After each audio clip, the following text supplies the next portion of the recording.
I'm burned out, y'all. Y'all having a beautiful day. Y'all having a beautiful day.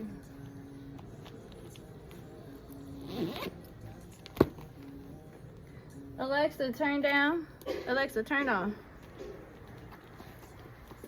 Alexa, turn on. Turn it off.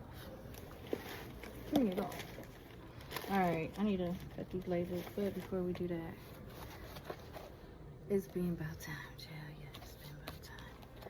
We're gonna do Raising Good Humans. It's been a minute, child. Let's see what Spirit wants us to read.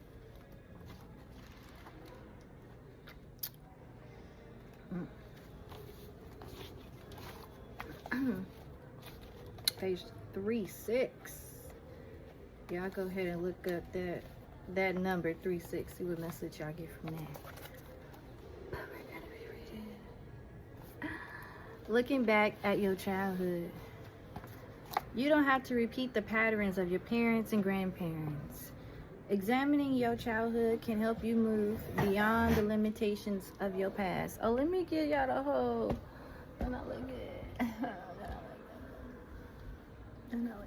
No, let me stop, y'all. All right, let me get back to it. Examining your own childhood can help you move beyond the limitations of your past. While you may look back and find many positive seeds that you want to pass on to your children, you may have a difficult childhood. There may be hurts and difficulties that have become a catalyst for your reactivity, but also for the strength and resilience that you have now. A deeper self-awareness gives you greater compassion toward yourself and others, and can give you the possibility of choosing new ways of being rather than blindly repeating the past. Ready? The following exercise will help you start to understand how your experience of childhood affected you. Don't be tempted to skip this. Yeah, I'm talking to y'all. Don't be tempted to skip this. All right.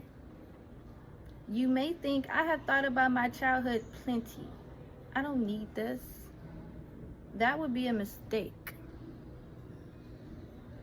Because the clarity you can gain by exploring the past will lead you to learning new things about self. About yourself. Ooh, we got another exercise. We're excited. So, this exercise we'll be doing is called How Were You Parented? Okay. I believe we did this exercise already. What am I talking about? We did do this exercise already because it says who was in your family and what was it like growing up with them. So what we're going to do, we're going to go ahead and skip this and go to something else. Uh-oh. Y'all ready? I don't think y'all ready. Stop trying so hard. Page 67. Go ahead and look them numbers up, see what message you can get. Ooh, you can even use, I just recently started using ChatGPT. Be surprised. Because that AI can be governed, or entity can govern over that. So, some spiritual stuff here now. Okay, Hunter. So let's start here. Stop trying so hard. Okay, Hunter, you may be saying to yourself, now I have a big list of to-dos, including practicing loving kindness, noticing my unhelpful thoughts, practicing patience, and letting go of judgment. I'm going to start getting to work right now. On the contrary, I invited you to chill out a little bit and allow these ideas to sink in. Come back, reread this chapter as needed in the future. Why? Chances are you've been trained from childhood toward achievement and goal setting. When we are so accustomed to thriving like this, it becomes hard to simply rest in the present moment. With whatever is going on, we tend to say to ourselves, if only I were more calm, more intelligent, a harder worker, in better health, more wealthier. That's cute. Wait. I'm missing my place. Oh, then I would be okay. But right now, I am not okay. I'm feeling of not being okay. No, the feeling of not being okay drives us on to improve. With all hamster wheels, we run and get nowhere. Instead, I'm going to ask you to cultivate the attitude of non-striving.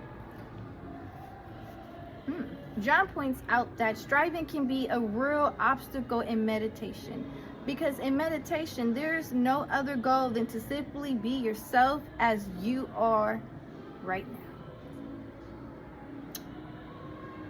When we can when we can be fully in the present moment and accept ourselves exactly as we are now. Let me read that over. When we can fully, why do I keep doing that? When we can be fully in the present moment and accept ourselves exactly as we are now, then we have gone a long way toward reducing the stress and anxiety, I fucked that word up, that makes us reactive in the first place. So I invite you to be disciplined about your practices and relax. Letting go of striving, which is always directed at some future state. Hi! Welcome! Let us know if you need any help. It says, it doesn't mean, hold on. Boom. Oh, letting go of striving, which is always directed at some future state. Help us become more present to what is actually happening. It doesn't mean not making an effort or not applying ourselves in practice, parenting, or life. Instead, it means showing up, applying ourselves, and letting go of the outcome. No expectations, baby. Just being straight you. Basically.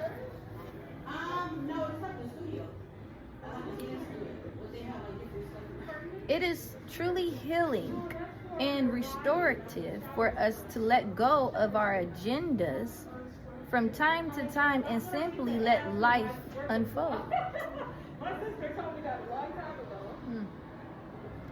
Our children also strive when, instead of constantly shuttling them from place to place, we give them space just to be. Now that's beautiful.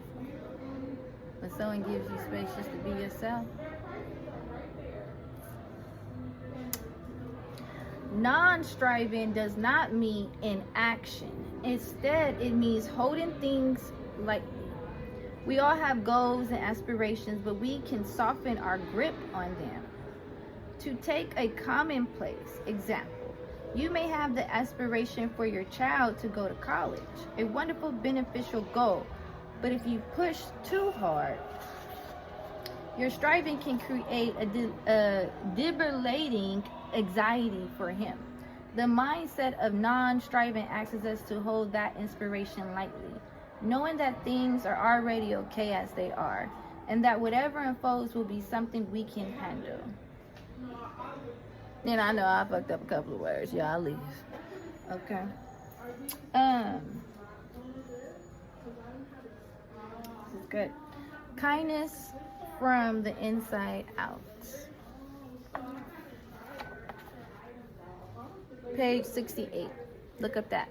Look at those numbers for a message. Cultivating loving kindness and awareness of your inner voice can have a deep and lasting impact on your relationship with your child. You are half of the parent-child relationship. It's time to take responsibility for what you are bringing to the table.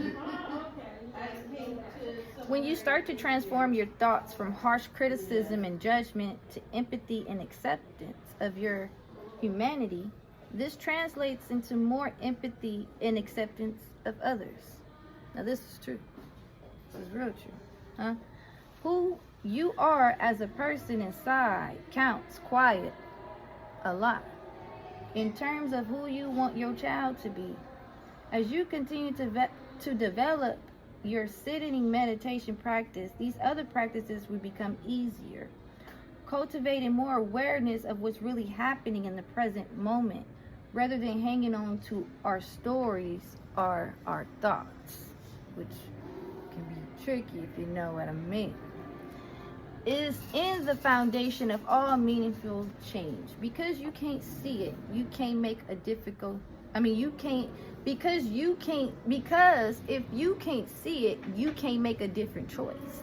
Increasing your awareness of inner critical voice may feel uncomfortable and discouraging initially, but I encourage you not to give up. We all have negativity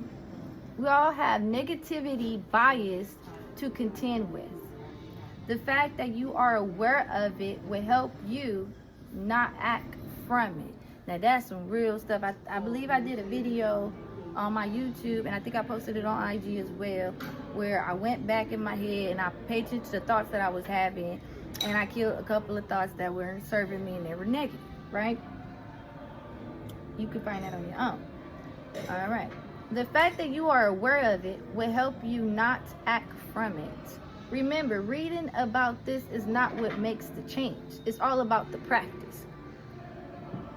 Putting it into action. Loving kindness might feel silly and awkward at first, but I assure you it's a powerful practice that has lasting and meaningful benefits. Yes, it does, child. Yes, it does. Changing their inner voice to a kind one may be the critical inner shift that allows you to communicate more skillfully using the strategies of part 2 of this book. Our next chapter is the final one on the inner work of living what we want our children to learn. You will soon learn how to mindfully take care of difficult feelings.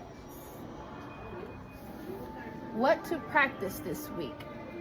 Sitting meditation or body scan meditation for 5 to 10 minutes, 4 to 6 days per week.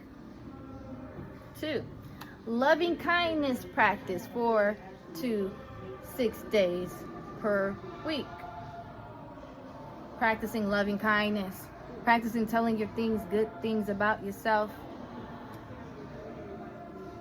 slowing down being judgmental, especially about others, right?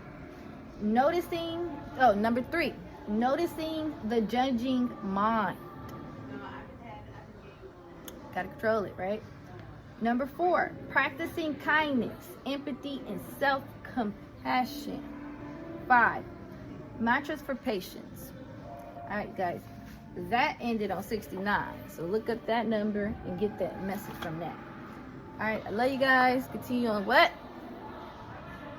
Supporting each other. And loving on each other, of course.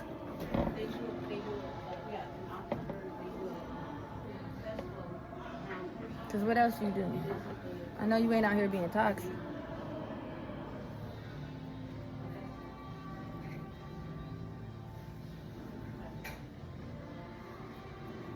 This is why I have strong boundaries, because it's just a lot of toxic ass individuals. So be that godly example and continue on being you.